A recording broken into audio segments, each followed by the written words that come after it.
Welcome back, everyone, to Echoes of Ihsan. I'm so excited for today's deep dive because we're going to be looking at purity in Islam, specifically from the Muwatta Imam Malik, Book 2, Purity. It's amazing, isn't it, how these practices have shaped the lives of Muslims for centuries. It really is. Like, how much can we learn from these stories and teachings collected by Imam Malik back in 8th century Medina? Right. And it's not just about the rituals themselves, but the reasoning behind them. It really gives us this window into how Islamic jurisprudence developed. Exactly. I mean, we're not talking about some dusty rule book here. This is like a living testament to the faith as it was lived and understood by the earliest Muslims. Absolutely. And today, we're diving deep into one of the cornerstones of Islamic practice, purification. And it goes so much deeper than simple hygiene, doesn't it? Oh, definitely. It's about achieving this state of spiritual purity, cleansing both body and soul, preparing oneself for prayer and for that connection with the divine. That's beautifully put. And the Muwatta starts off with this incredibly vivid scene. Abdullah ibn Zayd demonstrating wudu, the ritual ablution, to Amr ibn Yahya al-Mazini. Oh, I love that part. It's like we're transported back in time, watching as he meticulously goes through each step. Right. It's not just a quick wash. You can feel the intentionality in every movement. Oh, Like yeah. picture him carefully washing his hands, then rinsing his mouth, his nose, making sure the water reaches every nook and cranny, and then he washes his face 3 times, drawing the water from forehead to chin. Wow.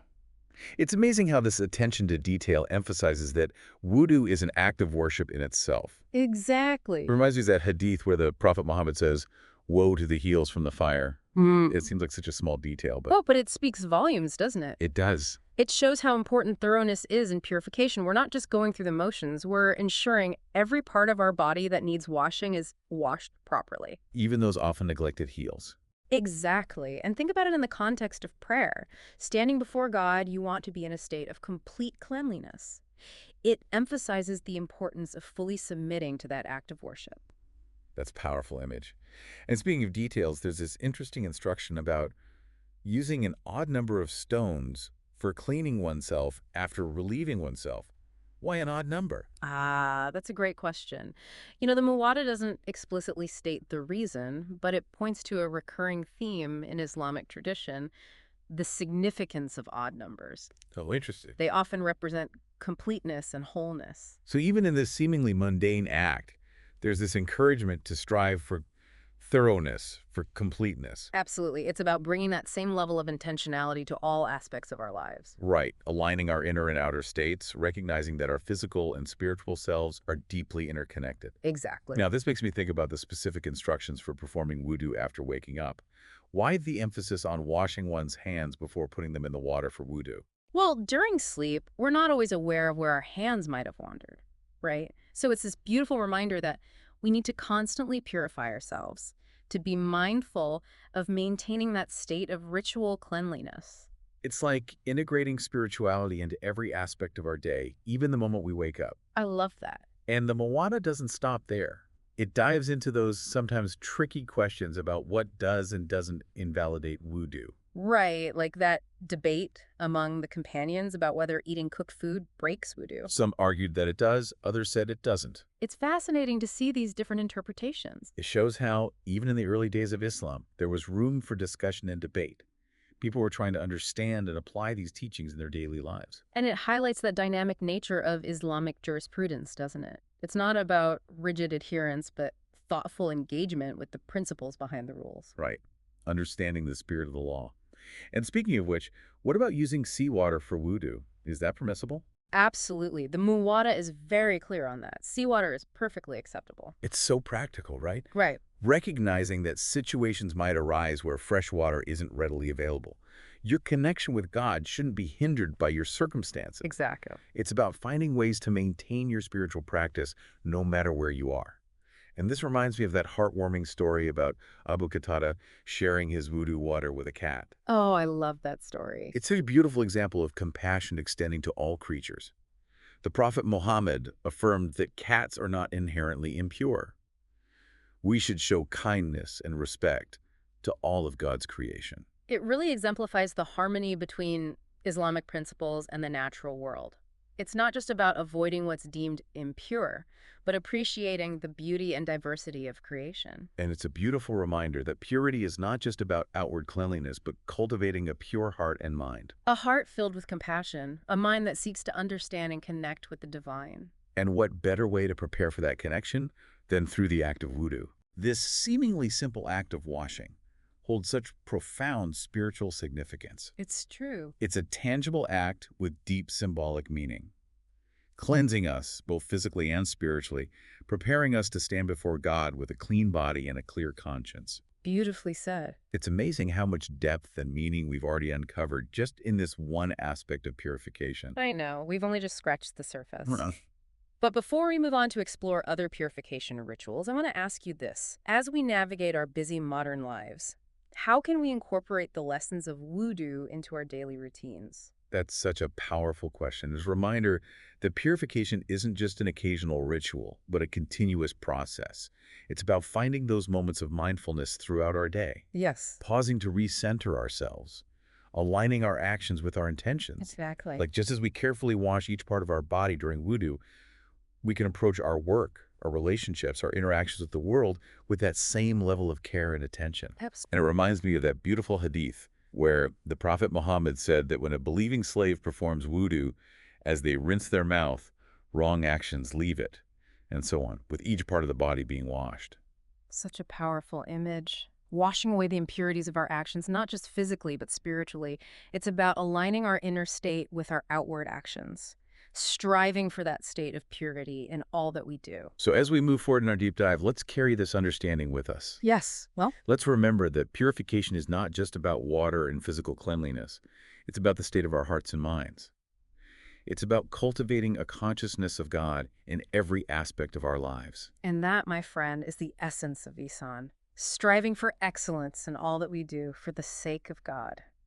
So now that we've explored the depths of wudu, let's move on to another essential purification ritual, ghusl. Oh yeah, ghusl, the full-body ritual bath. This is where things get really interesting. Tell me more about this one. Well, ghusl is required for what's considered major ritual impurity. Specifically after sexual intercourse or seminal discharge, it's like a spiritual reset button, you Yeah. know, a complete cleansing that prepares you to re-enter a state of ritual purity. I love that analogy, a Yeah. spiritual reset button. And, the Muwatta actually provides this really detailed account of how to perform ghusl. It's narrated by Aisha, the wife of Prophet Muhammad, peace be upon him. Oh, wow. And she describes his method so meticulously, emphasizing, the importance of intention and thoroughness. It's fascinating how, even in such a personal act, there's this prescribed method. It's not just about getting wet, right? It's about a conscious and deliberate act of purification. You got it, exactly. Aisha narrates that the Prophet, peace be upon him, would first wash his hands thoroughly, then he would perform wudu, just as he would before prayer. Okay. And then he would meticulously rub his hair roots, making sure that the water reached every part of his scalp. And finally, he would pour water over his entire body, leaving no part untouched. Wow. It's like every step is infused with this deep meaning, a symbolic cleansing that goes beyond just the physical act of washing. Absolutely. It makes you really appreciate the depth and beauty of these rituals. Now, it is important to note that, while the core principles of ghusl remain consistent, the Muwatta also highlights some variations in the methods described by different companions of the Prophet, peace be upon him. Oh, that's interesting. So there's room for individual interpretation and practice within the broader framework of the ritual. Exactly. Like, for instance, Abdullah ibn Umar, a renowned companion, would start his ghusl by pouring water on his right hand and washing it 3 times before proceeding to wash the rest of his body. This variation, although seemingly minor, it really demonstrates that flexibility within Islamic jurisprudence. It's like saying there are multiple paths to the same destination, as long as the core principles are being upheld. That's a great way to put it. Now, speaking of different perspectives, what about the specific instructions for women? Oh, yeah. The Muwatta addresses that too. Okay, good. Aisha, being the wife of the Prophet, peace be upon him, offers specific instructions for women performing ghusl. Okay. And she emphasizes the importance of untying and rebraiding the hair, to ensure that water reaches the scalp properly. That's a really important detail. It shows how sensitive and practical Islamic teachings are in addressing the specific needs of women. Right.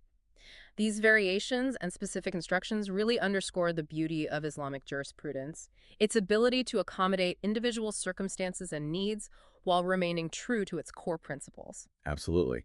Now, one aspect of ghusl that I've always found intriguing is the discussion surrounding the circumstances that necessitate it. The Muwatta uses this specific phrase, when the circumcised part touches the circumcised part. What exactly does this mean, and how has it been interpreted by scholars? That's a great question. That phrase, while it may seem straightforward, it has been the subject of much discussion and interpretation. But essentially, it refers to sexual intercourse, highlighting the need for ghusl as a purification ritual after such an intimate act. I see. So it's not just about physical cleanliness, but also about the spiritual state associated with the act of intimacy and the need to cleanse oneself before returning to a state of ritual purity for prayer and other acts of worship. Exactly, you got it. And the Muwatta delves into this topic even further, addressing specific scenarios and, clarifying any potential ambiguities. Oh, that's good. Can you give us some examples? I'm really curious to understand how these interpretations actually play out in practical terms. Sure. Like, for instance, Aisha clarifies that ghusl becomes obligatory only when penetration occurs. Mere touching or arousal without penetration doesn't necessitate a full-body ritual bath. Okay, so that's an important clarification. It is. It really underscores the importance of understanding those nuances. Yeah. Another illustrative example is the story of Abu Musa al-Ash'ari, a companion of the Prophet, peace be upon him. Okay. He asked Aisha about a man who penetrates his wife but doesn't ejaculate. And Aisha reaffirmed that ghusl is still obligatory in this case. You see, it highlights the principle that penetration itself, regardless of the outcome, necessitates a full-body purification. Wow. This is so fascinating. It's like the Muwatta is almost like this comprehensive legal manual, providing specific guidelines and interpretations for a wide variety of situations that must have been incredibly valuable for early Muslims trying to navigate the complexities of these rituals. Exactly. That's a great way to put it. And the Muwatta's comprehensive approach ensures that Muslims have very clear guidance on how to approach various scenarios in their lives and maintain that state of ritual purity. Absolutely. Now, what about situations where someone is in a state of janaba, meaning they require ghusl, but, they want to sleep or eat? Do they have to perform the full ghusl before doing so? Oh, that's another great question. Another practical consideration that the Muwatta addresses. It mentions that, if someone wants to sleep or eat while in a state of janaba, they can perform wudu and wash their genitals before doing so. So it's like this partial purification that allows them to engage in these everyday activities without compromising their overall state of ritual purity. Right. It's remarkable how Islam provides solutions for even these, like, seemingly minor details. Indeed. This flexibility and practicality are really hallmarks of Islamic teachings, ensuring that faith remains accessible and adaptable to a variety of diverse circumstances. And this reminds me of a story about Umar ibn al-Khattab, the second caliph of Islam. He once realized that he had prayed in a state of impurity after having a wet dream. Oh, yeah. That's a very powerful anecdote. It shows the importance of correcting mistakes as soon as we become aware of them. Umar didn't simply brush it off. He immediately performed ghusl and repeated the prayer, demonstrating his commitment to fulfilling his religious obligations correctly. It's inspiring to see such a prominent figure taking such immediate action to rectify his mistake. It is. It really emphasizes the importance of humility and accountability in our religious practice. And, that story also highlights the human element inherent in religious practice. Even the most devout individuals, they can make mistakes. But it's that willingness to acknowledge and rectify those mistakes that truly matters. It's a good reminder that faith is a journey, not a destination. Right. We're all constantly learning and striving to improve. And the Muwatta provides us with a roadmap, offering guidance and clarification every step of the way. Absolutely. Now, before we move on, I want to touch upon a few more specific aspects of ghusl that are addressed in the Muwatta. First, what about the rules for women who experience the same as men in their sleep? Does that necessitate ghusl? Yes. The Muwatta clarifies that the same rules of ghusl apply in such cases. Okay. It really highlights, the inclusivity of Islamic teachings, addressing the specific needs of women, and ensuring they have clear guidance on how to maintain that ritual purity regardless of their individual experiences. It's really reassuring to know that Islam's a faith that caters to the needs of all its adherents. And finally, there's that practical piece of advice about using water previously used by one's wife for ghusl.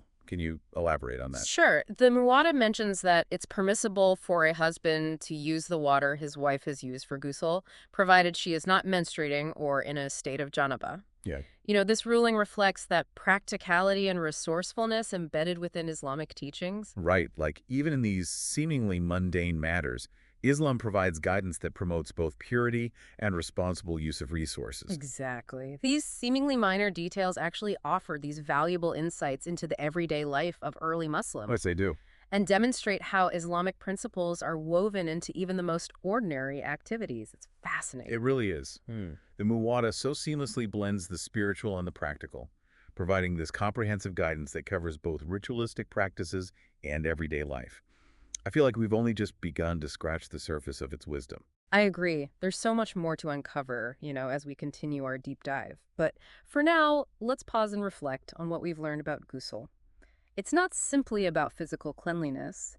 It's a symbolic act of spiritual purification, a washing away of impurities that prepares us to stand before God with a cleansed body and a renewed soul. It's a powerful reminder that our physical actions are truly intertwined with our spiritual state, and that purification is a holistic process that encompasses both body and soul. Exactly. And as we move forward in our exploration of the Muwatta, Yeah. let's carry this understanding with us. Okay. Let's strive to embody the spirit of purification in all that we do, not just in our ritual practices, but in our everyday interactions and in the way we approach life itself. Okay, so we've explored wudu and ghusl, and both of those really emphasize the use of water for purification. But what happens when water is scarce, or even unavailable? Like, does that mean you're exempt from these purification rituals? That's where the beauty and practicality of Islamic teachings really shines through. The Muwatta introduces us to this fascinating alternative, tayammum, which is dry ablution, like a spiritual bypass almost. A provision from God that allows us to maintain that connection with Him, even in the face of really challenging circumstances. I love how the Muwatta sets the stage for this revelation with the story of Aisha losing her necklace. Oh, yes. You can almost imagine the scene. The prophet, peace be upon him, and his companions are on this journey. Water's scarce, tensions are high. And then through divine revelation, these verses on tayammum were revealed, offering a solution, a way forward. It's a powerful reminder that God understands our limitations and provides for us, even in the most difficult of situations. It's like God is saying, hey, I see your predicament, and I'm offering you a way to maintain your spiritual well-being no matter what. Exactly. And, the Muwatta goes on to describe the method of performing tayammum in detail. It involves striking the ground with clean hands, making sure that the dust or sand is pure and free from any impurities. And then you wipe your face with this dust, covering the entire face from the hairline to the chin and ear to ear. Finally, you wipe both hands with the dust up to the wrists. It's such a simple yet profound act, mirroring that physical cleansing of wudu, but with earth instead of water. That's incredible. It's amazing how, even in the absence of water, there's this way to purify yourself and prepare for prayer. And like wudu and ghusl, there are also variations in the way tayammum is practiced, right? Yes, that's right. Some companions performed tayammum up to the elbows, while others wiped only their hands up to the wrists. These variations, as we've seen before, highlight that flexibility within Islamic jurisprudence. The core principle is to purify oneself with clean earth when water is unavailable, and there are different approaches to achieving that. Right. It's about understanding those underlying principles and applying them thoughtfully. Right. And what I find so fascinating is Imam Malik's interpretation of tayammum. He emphasizes that when water isn't available, tayammum is spiritually equal to wudu. It's like the intention and sincerity behind the act are what truly matter, not necessarily the physical form it takes. Precisely. Imam Malik's interpretation really underscores that importance of our inner state, the purity of our hearts and minds. God sees our effort, our sincerity, regardless of the external form our worship takes. And speaking of practical considerations, the Muwatta also talks about the permissibility of using salty earth for tayammum. Right. Which reminds me of that whole discussion about using seawater for wudu. Exactly. Islam provides solutions, not restrictions. Absolutely. Tayammum is a beautiful example of how faith can accommodate real-world limitations without, compromising on the essence of spiritual practice. I agree. Now, before we wrap up our deep dive into the Muwatta, I want to touch upon that last section, which deals with menstruation and other, considerations. This section seems to really focus on addressing the specific needs of women. ensuring their full participation in religious life, even during times when they might be exempt from certain obligations, right? You're absolutely right. The Muwatta delves into the rulings surrounding menstruation, recognizing it as a natural biological process that doesn't diminish a woman's spirituality or her connection with God. It explains that during menstruation, women are exempt from certain obligations like prayer and fasting, but it emphasizes the importance of maintaining cleanliness and hygiene. Right. What I find interesting is that rule about like wrapping a waist wrapper tightly, to prevent any leakage, is a really practical approach to managing this natural occurrence. It is, and despite the limitations during menstruation, the Muwatta clarifies that there are still permissible interactions between spouses, such as, non-sexual intimacy and affection. It recognizes that bond between husband and wife remains sacred, and there are ways to express love and connection within those boundaries set by Islamic teachings. I love that. It's so heartwarming to see how Islam addresses these really intimate matters with such sensitivity and understanding.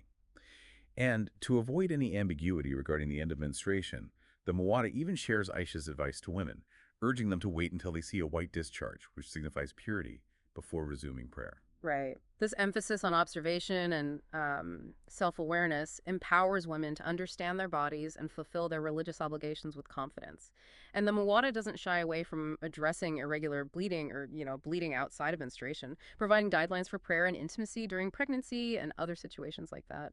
It's so comprehensive and reassuring, and I love the anecdotes that highlight the Prophet's compassion and understanding towards women, like the one where Aisha narrates that she used to comb the Prophet's hair, peace be upon him, while she was menstruating. It portrays menstruation as a natural part of life, not something to be ashamed of or hidden away. Absolutely. Those stories really humanize the Prophet, peace be upon him, and showcase that tenderness and respect that characterized his interactions with women. And speaking of tenderness, the Muwatta also addresses cleaning urine from infants, emphasizing the Prophet's gentle approach. He instructed that water should be poured over the soiled area, not rubbed, Right. which demonstrates this deep respect for even the smallest and most vulnerable members of the community. A beautiful reminder that purity in Islam extends beyond just ritualistic practices. It encompasses our interactions with others, our care for the vulnerable, and our overall conduct in the world. And to further emphasize the importance of cleanliness, the Muwatta highlights the significance of siwak, the toothstick in Islamic hygiene. The Prophet, peace be upon him, encouraged its use, mentioning that it pleases God and purifies the mouth. It's a reminder that caring for our bodies is an act of worship, a way of honoring the gift of life that God has bestowed upon us. It's incredible how the Muwatta seamlessly weaves together those spiritual principles and practical advice, offering this holistic guide to living a life of purity, and purpose. As we conclude our deep dive into this remarkable text, I'm just left with this profound sense of awe at the depth and beauty of Islamic teachings. Me too. From the meticulous steps of wudu to the profound symbolism of ghusl and that adaptable nature of tayammum, the Muwatta has really opened our eyes to the multifaceted nature of purification in Islam. It's not just about external cleanliness, but about cultivating this inner state of purity, a consciousness of God that permeates every aspect of our lives. So as we say farewell to this episode, let's carry these lessons of the Muwatta with us. Yes, Lip. Let's strive to embody the spirit of purification in our daily routines, in our interactions with others, and in the way we navigate the world around us. Absolutely. Let's remember that purity is a journey. It's this continuous striving toward excellence in all that we do for the sake of God. And may that journey lead us all to a deeper connection with the divine and a greater sense of peace and purpose in our lives. Thank you so much for joining us on this enlightening exploration of the Muwatta Imam Malik, Book 2 on Purity.